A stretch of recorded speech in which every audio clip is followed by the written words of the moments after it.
Hello friends, welcome to Devbhoomi education. Friends, आज हम यहाँ पे अध्ययन करेंगे भाषा विकास की शिक्षण पद्धति। अब ये भाषा विकास की शिक्षण पद्धति है, यानी जो आपका लैंग्वेज जो सेकेंड पार्ट है या फर्स्ट पार्ट है, चाहे आप जो भी आपका स्टेट टेट है या आपका सी टेट है, उसमें आप जो है लैंग्वेज फर्स्ट हिंदी चूज करते हैं या हिंदी आप सेकंड चूज करते हैं। उसके लिए जो है ये पेडागोजी के क्वेश्चन है। तो यहाँ पे जो ये क्वेश्चन है फ्रेंड्स, ये मैंने अभी तो क्वेश्चन लिए हैं, 90 क्वेश्चन लिए हैं, लेकिन आपके जो क्वेश्चन पूछे जाते हैं 30 क्वेश्चन पूछे जाते हैं। चाहे आप स्टेट टेट हो चाहे आपका सी टेट हो, वहाँ पे 30 क्वेश्चन आपको लैंग्वेज के पूछे जाते हैं। लैंग्वेज आपने इंग्लिश ली है तो इंग्लिश लैंग्वेज के 30 क्वेश्चन, फिर आपने दूसरी लैंग्वेज हिंदी ली है तो हिंदी लैंग्वेज के 30 क्वेश्चन। कोई भी लैंग्वेज आप ले सकते हैं, दोनों दो लैंग्वेज लेना आपको कंफर्म है। तो सबसे पहले यहाँ पे आज का क्वेश्चन देखेंगे कि सभी विधियां असफल होने पर इस विधि का प्रयोग करना चाहिए। तो क्वेश्चन नंबर 1 का राइट आंसर हो जाएगा ऑप्शन नंबर बी हो जाएगा, क्या हो जाएगा, प्रवचन विधि। यानी जब सभी विधियां असफल हो जाती हैं तो हमें किस विधि का प्रयोग करना चाहिए, हमें करना चाहिए प्रवचन विधि का प्रयोग करना चाहिए। यहाँ पे फ्रेंड्स जो है राइट आंसर होगा उसी को मैं यहाँ पे बताऊंगा। बाकी यहाँ पे जो है आपके कितने आंसर यहाँ पे बनते हैं तो आप लोग जो है कमेंट करना। दूसरा है निम्नलिखित में गद्य में का शिक्षण उद्देश्य ज्ञानात्मक है। तो क्वेश्चन नंबर 2 का राइट आंसर हो जाएगा छात्रों को शब्द, सूक्ति, लोकोक्ति का ज्ञान आदि कराना, और छात्रों को विभिन्न लेखन शैलियों का ज्ञान प्राप्त कराना, या छात्रों को सांस्कृतिक हो गया, पौराणिक हो गया, धार्मिक हो गया, विश्वासों का बोध हो गया, ये सभी यहाँ पे कराना है। तो शिक्षण का उद्देश्य ज्ञानात्मक होता है, ऑप्शन नंबर डी उपरोक्त सभी। अगला क्वेश्चन करेंगे हम, निम्नलिखित में से कौन सा विशिष्ट गुण शिक्षक को प्रेरणा का स्रोत बनने में सहायक है। तो क्वेश्चन नंबर 3 देखेंगे, ये हो जाएगा ऑप्शन नंबर सी प्रभावशाली व्यक्तित्व। क्या हो जाएगा, प्रभावशाली व्यक्तित्व हो जाएगा। अगला क्वेश्चन है क्वेश्चन नंबर 4, पुनर्जन्म का संधि विच्छेद क्या है। पुनर्जन्म का संधि विच्छेद क्या है, तो ये हो जाएगा फ्रेंड्स पुनः, क्या हो जाएगा, पुनः प्लस जन्म। क्या हो जाएगा, पुनः प्लस जन्म हो जाएगा, option number C right answer. कविता शिक्षण का मुख्य उद्देश्य क्या है। कविता शिक्षण का मुख्य उद्देश्य होता है भावों की अनुभूति करना। पुनरावृत्ति जो शब्द है इसका सही संधि विच्छेद क्या होगा, तो ये हो जाएगा पुनः प्लस आवृत्ति, option number D right answer हो जाएगा। शैली और उद्देश्य की दृष्टि से कहानी के प्रकार या रूप है, क्या है, शैली और उद्देश्य की दृष्टि से कहानी के क्या क्या रूप हैं ये हमें बताना है। तो ये होता है धार्मिक, सामाजिक और ऐतिहासिक कहानियां, चरित्र प्रधान एवं समस्यात्मक कहानियां, या घटना प्रधान कहानियां, option number D right answer हो जाएगा। निम्न प्राथमिक स्तर पर पढ़ाई जाने वाली भाषा होगी। क्वेश्चन नंबर 8 यहाँ पे देखेंगे तो कैसी होगी, मातृभाषा होगी। निम्नलिखित में से कौन सी विधि रचना शिक्षण की विधि नहीं है। क्वेश्चन नंबर 9, तो ऑप्शन नंबर डी सी हो जाएगा सूत्र विधि। निम्नलिखित में से कौन सा उपसर्ग युक्त है। क्वेश्चन नंबर 10 तो हो जाएगा सुशील। अगला है जो शब्द प्रत्यय रहित है वह है, तो क्वेश्चन नंबर 11 का राइट आंसर हो जाएगा ऑप्शन नंबर डी रतालू। प्रत्यय और क्या है, उपसर्ग। तो उपसर्ग क्या लगते हैं, शब्द के आरंभ में लगते हैं, और प्रत्यय जो है शब्द के अंत में लगते हैं। माध्यमिक स्तर पर कविता शिक्षण की प्रणाली है। क्वेश्चन नंबर 12 हम देखेंगे तो ऑप्शन नंबर सी हो जाएगा व्याख्या। बनारसी साड़ी है, बनारसी साड़ी है प्रसिद्ध है, इस वाक्य में बनारसी शब्द में विशेषण है, तो यहाँ पे बताना है बनारसी साड़ी में कौन सा विशेषण है, संख्यावाचक है, गुणवाचक है, व्यक्तिवाचक है, या परिमाणवाचक है। तो बात किसकी की जा रही है, बनारसी साड़ी। साड़ी यानी साड़ी, अगर साड़ी पूछता केवल साड़ी होता तो साड़ी हमारे क्या हो जाता, जातिवाचक हो जाता। साड़ी हमारी क्या है, जातिवाचक है, लेकिन साड़ी क्या है, अलग अलग वैरायटी की होती है। साड़ी क्या है, अलग अलग वैरायटी है और अलग अलग तरह के हैं, तो ये क्या हो जाएगा, गुणवाचक हो जाएगा। क्वेश्चन नंबर 13 का राइट आंसर हो जाएगा ऑप्शन नंबर बी, यानी जो साड़ी की विशेषता है कैसी है, बनारसी है, और जो यहाँ पे बताया जा रहा है साड़ी का जो गुण है वो कैसा है, बनारसी साड़ी है।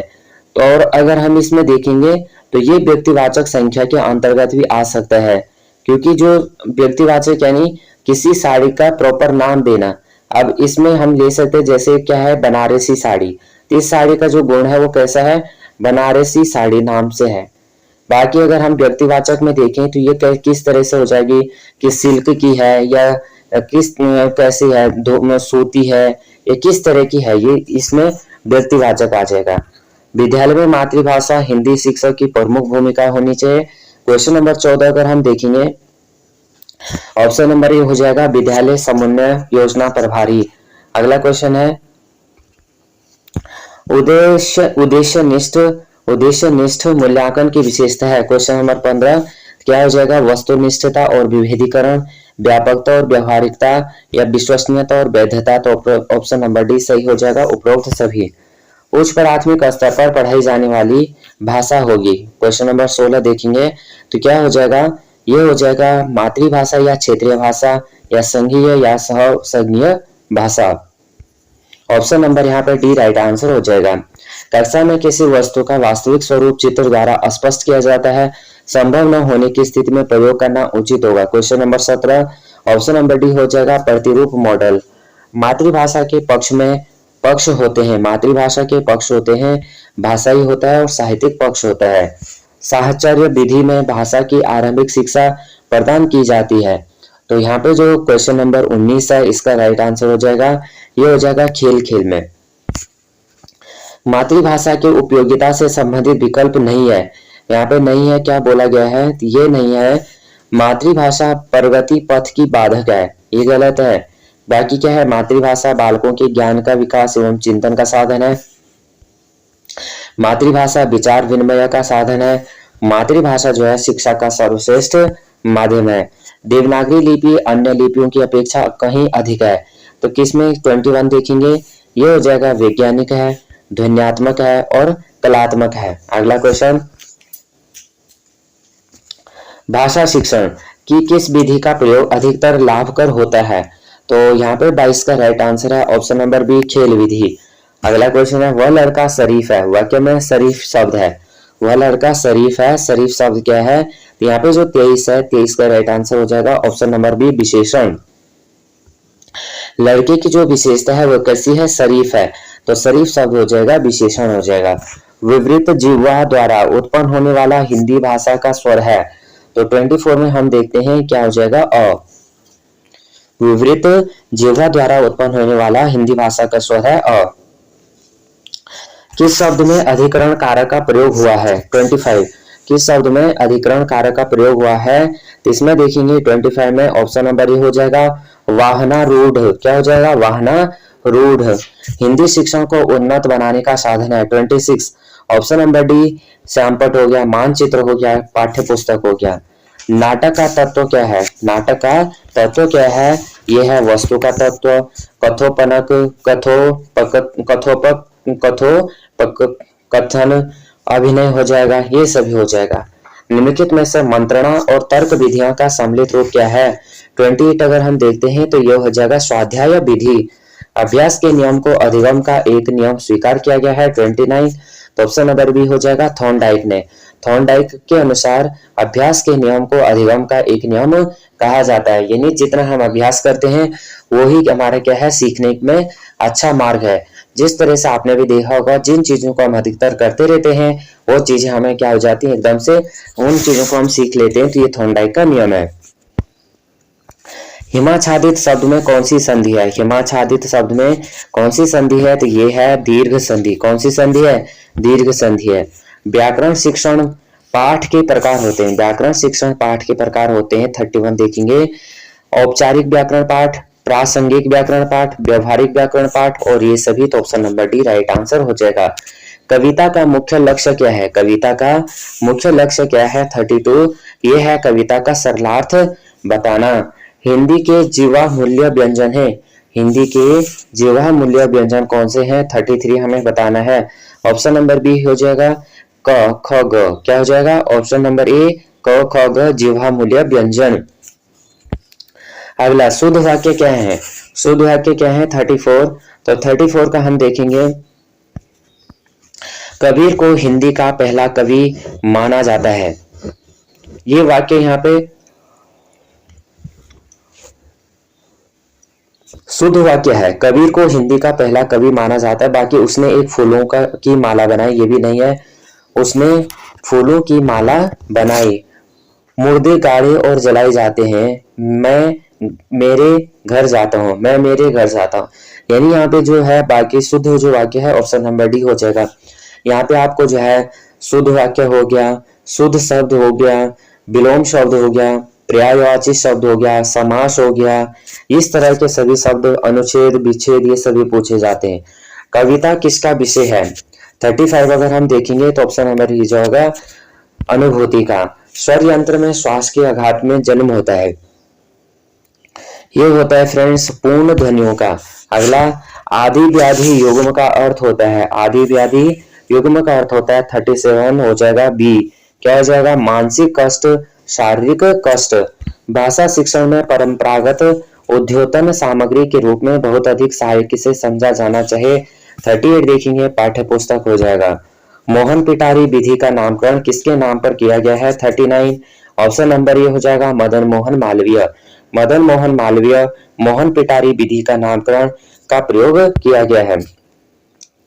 हिंदी वर्णमाला में ड और ढ को कहा जाता है, हिंदी वर्णमाला में ड और ढ को कहा जाता है, क्वेश्चन नंबर यहाँ पे 40 उत्क्षिप्त व्यंजन है, क्या कहा जाता है? उत्क्षिप्त व्यंजन कहा जाता है। इनका जो प्रयोग होता है ड ढ, ये क्या होते हैं? अतिरिक्त व्यंजन की तरह होते हैं। जैसे यहाँ पे क्या है, जो ये ड ढ है या तो ये शब्द के बीच में आते हैं या शब्द के आरंभ में आते हैं, जैसे सड़क, जैसे सड़क, इस तरह से शब्द बनते हैं इनके। बाकी आपने संयुक्त व्यंजन देखा होगा, चार होते हैं अक्षरतरह ज्ञानसरह। इसी तरह से हमारे ऊष्म व्यंजन होते हैं, चार होते हैं। कौन कौन से होते हैं? तीनों श होते हैं और ह होते हैं। उसके बाद हमारे जो होते हैं ऊष्म व्यंजन हो गया, उसके बाद होते हैं हमारे अस्पर्श व्यंजन। तो इस ऊष्म व्यंजन, संयुक्त व्यंजन और उसके बाद होते हैं हमारे और उत्क्षिप्त व्यंजन हमने पढ़ लिया कि ड ढ होते हैं। बाकी हमारे क्या होते हैं उसके बाद हमारे होते हैं जैसे अयोगवाह, कौन से? अंग कंक, इस तरह के होते हैं। अगला देखेंगे गद्य शिक्षण करते समय छात्रों के शब्द भंडार में वृद्धि पाठ योजना के किस सोपान के अंतर्गत आती है? आत्मीकरण राइट आंसर हो जाएगा।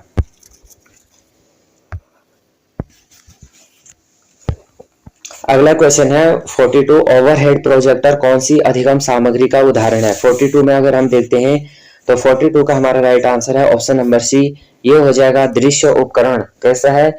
दृश्य उपकरण है। अगला क्वेश्चन है पद्य पाठ का सर्वाधिक महत्वपूर्ण सोपान है, पद्य पाठ का सर्वाधिक महत्वपूर्ण सोपान है 43 ऑप्शन नंबर सी हो जाएगा भाव विश्लेषण। भारत के संदर्भ में भाषा के विविध रूप हैं 44, क्या हो जाएगा? ऑप्शन नंबर डी हो जाएगा भारत मातृभाषा व राष्ट्रीय भाषा, सांस्कृतिक भाषा व क्षेत्रीय भाषा, अंतरराष्ट्रीय भाषा। तो option number D right answer हो जाएगा। भाषा शिक्षण में उद्योतन सामग्री का रूप है, भाषा शिक्षण में उद्योतन सामग्री का रूप है 45, ये हो जाएगा दृश्य साधन, दृश्य श्रव्य साधन या श्रव्य साधन। Option number D right answer. लोकतंत्र शब्द किस समास का उदाहरण है? ये हो जाएगा फ्रेंड्स ऑप्शन नंबर सी तत्पुरुष समास का। संज्ञा के स्थान पर प्रयुक्त होने वाला शब्द कहलाता है सर्वनाम कहलाता है। नैदानिक परीक्षण का उद्देश्य कैसा होता है? 48, ये होता है छात्र की कमजोरियों का पता लगाना। प्रवचन विधि का उदाहरण है, प्रवचन विधि का उदाहरण कैसा है? ये है पर्यायवाची शब्दों द्वारा और दूसरा होता है समानार्थी शब्दों द्वारा। तो हो जाएगा ऑप्शन नंबर डी। यदि बालक जो है अक्षरों शब्दों के सही आकार क्रम तथा अक्षरों और शब्दों के बीच की दूरी में सही अंतर को समझने की योग्यता का विकास करता है तो बालक को कौन सी दक्षता का प्रशिक्षण देना चाहिए? तो 50 में हम देखेंगे लिखने संबंधी दक्षता का परीक्षण। अगला क्वेश्चन है फ्रेंड्स विद्वान का स्त्रीलिंग शब्द क्या है? विद्वान का स्त्रीलिंग शब्द क्या हो जाएगा? क्वेश्चन नंबर यहाँ पे 51 ऑप्शन नंबर हो जाएगा विदुषी। हस्तलिखित पद जिस समास का उदाहरण है वह है, तो 52 ऑप्शन नंबर बी हो जाएगा तत्पुरुष समास। व्यवहारिक शब्द में पढ़ते हैं 53, व्यवहारिक शब्द में पढ़ते हैं तो ऑप्शन नंबर यहाँ पे 53 राइट आंसर है। एक पढ़ते, कौन सा पढ़ते हैं? एक पढ़ते। यहाँ पे देखा होगा आपने व्यवहारिक तो कौन सी मात्रा आ रही है? छोटी मात्रा आ रही है और एक हो गया एक, ठीक है, इस तरह से हमें पहचाना है। बाकी जो उपसर्ग होते हैं शब्द के प्रारंभ में लगते हैं और पढ़ते लगते हैं शब्द के अंत में। अगला 54, हिंदी वर्णमाला के दो शब्दों अथवा दो वाक्यों अथवा दो उपवाक्यों के मध्य थोड़ा रुकने की प्रक्रिया को क्या कहा जाता है? तो 54 कहते हैं ऑप्शन नंबर ए विवृत्ति। क्या कहते हैं? विवृत्ति कहते हैं। निम्नलिखित में से रचनात्मक शिक्षण की विधि नहीं है। 55 देखेंगे तो ऑप्शन नंबर डी नहीं है, भाषा संसर्ग विधि। स्वर को हिंदी वर्णमाला में परिभाषित करते हैं। 56 ऑप्शन नंबर ए हो जाएगा, ऐसी ध्वनियां जो स्वतंत्र रूप से स्वयं उच्चारित की जाती हैं। 57 देखेंगे, प्राथमिक स्तर पर कविता शिक्षण की प्रणाली है। तो 57 ऑप्शन नंबर डी हो जाएगा, गीत और अभिनय ऑप्शन नंबर डी। उच्च प्राथमिक कक्षाओं में कविता शिक्षण की किस विधि का प्रयोग किया जाता है? 58 देखते हैं तो ऑप्शन नंबर सी व्याख्या विधि। लिंगोफोन उद्योतन सामग्री का प्रकार है। 59 ऑप्शन नंबर बी हो जाएगा, श्रव्य उपकरण। निम्नलिखित में से मातृभाषा शिक्षण का सिद्धांत है। तो जो 60 है ऑप्शन नंबर सी हो जाएगा, चिंतन मनन का सिद्धांत। संयुक्त वाक्य का उदाहरण है 61, तो संयुक्त वाक्य का उदाहरण क्या हो जाएगा? ये हो जाएगा, राम सोया पर मोहन जागता रहा। क्या हो जाएगा? राम सोया लेकिन मोहन जागता रहा। अगला है निर्देशित स्वाध्याय प्रणाली का सोपान है। निर्देशित स्वाध्याय प्रणाली का सोपान है 62। अगर हम देखते हैं ऑप्शन नंबर डी, ये हो जाएगा, नियोजन, मूल्यांकन, क्रियान्वयन। मातृभाषा हिंदी शिक्षक में विस्तृत ज्ञान से अभिप्राय है। 63 का ऑप्शन नंबर ए हो जाएगा, भाषा के तत्वों का ज्ञान। चंद्रमा का पर्यायवाची शब्द है 64, तो ऑप्शन नंबर ए हो जाएगा, क्या? रजनीकर। अक्षर बोध प्रणाली, प्राचीन प्रणाली से छात्रों का डैश होता है। 65 अगर हम देखते हैं ऑप्शन नंबर बी, उच्चारण शुद्ध होता है। हिंदी शिक्षण की दृष्टि से निम्न में से कौन सी पद्धति छोटी कक्षाओं की अपेक्षा बड़ी कक्षाओं के लिए अधिक उपयोगी है? ये हो जाएगा ऑप्शन नंबर ए, प्रोजेक्ट पद्धति। विद्यालयी पाठ्यक्रम में त्रिभाषा सूत्र से क्रियान्वयन इस प्रकार है। 67 अगर हम देखेंगे, ये हो जाएगा, निम्न प्राथमिक स्तर, उच्च प्राथमिक स्तर या निम्न माध्यमिक स्तर ऑप्शन नंबर डी, ये सभी। एक प्रत्यय से बना शब्द कौन सा नहीं है? एक प्रत्यय से बना शब्द कौन सा नहीं है? ये नहीं है, क्रमिक नहीं है। कौन सा नहीं है? क्रमिक नहीं है। ये यहाँ पे देखेंगे, वैदिक हो गया, ऐतिहासिक हो गया, प्राकृतिक हो गया। तो वैदिक क्या यहाँ पे जो एक है वो कर्मिक प्रत्यय में नहीं आएगा।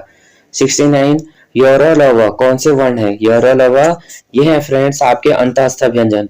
अभी हमने पढ़ा था ना अस्पर्श व्यंजन, क्या पढ़ा? सॉरी, यहाँ पे हमने पढ़ा था, ये अलग हो गया, ये हमने पढ़ा था संयुक्त व्यंजन। क्या पढ़ा था? संयुक्त व्यंजन पढ़ा था, ऊष्म व्यंजन पढ़ा था, और अब आगे हमारे अंतःस्थ व्यंजन क्या होते हैं? 4 होते हैं, योरलव। उसी तरह से हमारे जो होते हैं संयुक्त व्यंजन, ये भी 4 होते हैं, अक्षतरा, ज्ञसरा। और ऊष्म व्यंजन भी हमारे 4 होते हैं, तीनों श हो गए, ह हो गए, जिनमें क्या लगती है? अधिक ध्वनि लगती है। इसके लिए मैंने जो है सेपरेट वीडियो भी बना रखा है, और वो है दूसरे चैनल में, हिमालय एजुकेशन स्कोप में। वहां पे मैंने जो है हैंड रिटन नोट से उसको अच्छे से एक्सप्लेन किया है। उसमें मैंने क्या क्या जो है हमारे जो है महाप्राण क्या होते हैं, उसमें हमारे शब्दों जो हमारे कच तप हैं, हमारे जो स्पर्श व्यंजन है उनको कितने वर्गों में बांटा गया है, और जो कच यानी जो क वर्ग है उसकी जो व्यंजन ध्वनियां है, कौन सी ध्वनि जो है किस वर्ग के अंतर्गत आती है, कौन से इसमें स्पर्श व्यंजन कौन से है, मूर्धन्य व्यंजन कौन से हैं। फिर यहाँ पे जो है कर वर्ग के अंतर्गत महाप्राण, अल्प प्राण, अघोष वर्ण, सघोष वर्ण, इसको अगर आप देखना चाहते हैं तो यहाँ पे मैं जो है चैनल का जो लिंक है डिस्क्रिप्शन में दे दूंगा, वहां से आप देख सकते हैं। उसको मैंने हैंड रिटन में अच्छे से एकदम समझा रखा है, तो आप वहां से देख सकते हैं। अगला है जिह्वा के भागों के आधार पर हिंदी वर्णमाला में स्वरों के भेद हैं। 70 का राइट आंसर है ऑप्शन नंबर बी, 3। मातृभाषा शिक्षण का सिद्धांत निम्नलिखित में से है, तो 71 का राइट आंसर है ऑप्शन नंबर डी, क्या हो जाएगा? अभिप्रेरणा का सिद्धांत, क्रियाशीलता का सिद्धांत और रुचि का सिद्धांत। भाषा शिक्षण में अधिगम सामग्री का सिद्धांत मुख्य द्वैत क्या है? तो 72 अगर हम देखते हैं, यह हो जाएगा विषय वस्तु के कठिन स्थलों का उचित स्पष्टीकरण करना। सामान्यतः जिन विषयों का शिक्षण विद्यालय में होता है वह कहलाता है 73, वह कहलाता है ऑप्शन नंबर बी, पाठ्यक्रम कहलाता है। कहानी शिक्षण में बरती जाने वाली सावधानियां हैं 74। तो 74 ऑप्शन नंबर डी हो जाएगा। कथा वस्तु बालकों के स्तरानुकूल होना चाहिए, उसमें गतिशीलता और क्रमबद्धता हो, कथा वस्तु में भयानक और विभत्स दृश्य न हो। तो ये right answer option number D हो जाएगा। हिंदी मातृभाषा विषय में उसकी वास्तविक विषय वस्तु होती है। 75 अगर हम देखेंगे बी हो जाएगा, भाषा तात्विक अनुशीलन है। उच्च प्राथमिक स्तर पर व्याकरण शिक्षण की उपयुक्त विधि प्रणाली है। 76 ऑप्शन नंबर सी हो जाएगा, आगमन प्रणाली, जिस यंत्र के माध्यम से छोटे चित्रों मानचित्रों को विस्तृत बड़े आकार करके दिखाया जा सकता है। 77 का राइट आंसर है ऑप्शन नंबर ए, एपिडायोस्कोप। क्या हो जाएगा, एपिडायोस्कोप। जब दो शब्दों के मिलने से कोई विकास उत्पन्न हो तो वह कहलाता है। 78 ये कहलाता है ऑप्शन नंबर ए, संधि। मूल्यांकन सभी प्राय क्या है। 79 देखेंगे ऑप्शन नंबर डी हो जाएगा, उपयुक्त सभी यानी निरंतर सतत चलने वाली प्रक्रिया, वांछित व्यवहारगत परिवर्तन की जानकारी या उद्देश्यों की पूर्ति की सीमांकन। श्यामपट्ट जो है अध्यापक का सच्चा मित्र है, इस कथन की पुष्टि होती है। तो यहाँ पे राइट आंसर हो जाएगा 80 का ऑप्शन नंबर बी। क्या हो जाएगा, श्यामपट्ट अध्यापक के लिए सहायक सामग्री है। हिंदी में एक वर्ण की है। 81 देखेंगे तो क्या हो जाएगा, ऑप्शन नंबर ए हो जाएगा, एक ध्वनि। वाक्य रचना की दृष्टि से कौन सा वाक्य अशुद्ध है। 82 अगर हम देखते हैं ये हो जाएगा, दरअसल में मैं आपकी बात समझ नहीं पाया। दरअसल में आपकी बात नहीं समझ पाया। अगला है 83, निम्नलिखित में दृश्य श्रव्य उपकरण है। 83 अगर हम देखेंगे ऑप्शन नंबर सी हो जाएगा, दूरदर्शन। क्या हो जाएगा, दूरदर्शन हो जाएगा। ये दृश्य श्रव्य उपकरण प्रायोजना विधि की क्रियान्वयन का सोपान है। 84 देखते हैं ऑप्शन नंबर डी हो जाएगा, पारिस्थितिकी का निर्माण, योजना निर्माण या योजना का क्रियान्वयन। अगला है शब्द व्याख्या की प्रमुख विधियां हैं। शब्द व्याख्या की प्रमुख विधियां हैं, ऑप्शन नंबर ए हो जाएगा 3, किसी व्यवस्था के अनुकरण को कहते हैं। 86 देखेंगे ये हो जाएगा ऑप्शन नंबर बी, नाटक। भाषा एवं बोली में निम्नलिखित में से कौन सा एक विकल्प अंतर स्पष्ट प्रकट करता है। ऑप्शन नंबर डी हो जाएगा, बोली में मानकता होती है भाषा में नहीं। निम्नलिखित में से कौन सी शब्दार्थ विधि का विकसित रूप है। 88 देखेंगे ऑप्शन नंबर सी, व्याख्या विधि। बालकों के शब्द को होने चाहिए, कैसे होने चाहिए, ये होने चाहिए चित्रात्मक। आदर्श हिंदी शिक्षक के लिए आवश्यक है। 90 देखेंगे ऑप्शन नंबर डी, व्याकरण का ज्ञान होना, हिंदी साहित्य का ज्ञान होना, शुद्ध उच्चारण करना, ये हमारा राइट आंसर हो जाएगा डी। तो यहाँ पे फ्रेंड्स हमने जो टोटल क्वेश्चन किए, ये क्वेश्चन किए हमने 90। अब इसमें से जो है आपको आपके कितने राइट आंसर बने ये आप कमेंट करना। ये वीडियो आपको थोड़ा भी हेल्पफुल लगती है तो प्लीज वीडियो को लाइक शेयर और सब्सक्राइब कर देना, बेल आइकन को प्रेस करना। जय हिंद, जय भारत।